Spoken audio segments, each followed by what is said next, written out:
The next area I want to focus on is the email communication. Now, I know your assignment is focused on emails, it focuses on the 10 C's. Now, just remember when you're reading an email, you're reading the email so it can make sense. The message can be clear, concise. You don't have any issues in the communication of what you're trying to relay to your audience. So usually for me, when I send out emails, especially when they go into an audience that I'm not familiar with, I go back and I type up the email, and then I pause for a second. I do not send the email.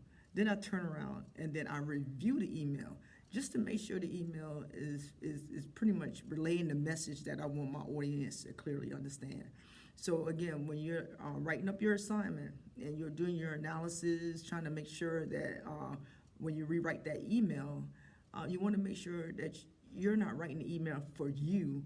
You're writing the email for those to understand what you're trying to communicate, because you're not going to get 100% of your communication right. It's always diversity. It's always going to be mixed messages. It's always going to be some type of noise.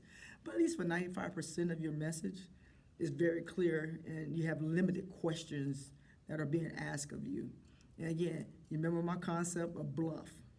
I'm always believing bottom line up front, but sometimes bottom line up front, what I'll do is I'll say, in some emails, it depends on my audience, do my greetings, and then the subject, maybe I say bluff, colon, what I want to ask, and then I give the background afterwards, depending on my audience, because sometimes I have audience don't have time to read a lot of emails. They want to get straight to the point, and then I have the ones that may need to go ahead and get that backstory before they even respond. So again, that's capturing two areas.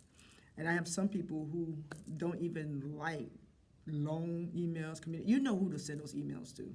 The long ones, the short ones, But sometimes you have a big audience that you have to send messages to, and you don't have time to cipher 20 different emails to, 20 different people. So again, find that mean, and find that way for you to be able to send your emails.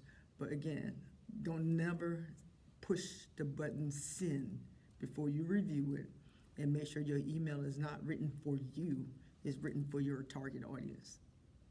Have an awesome day.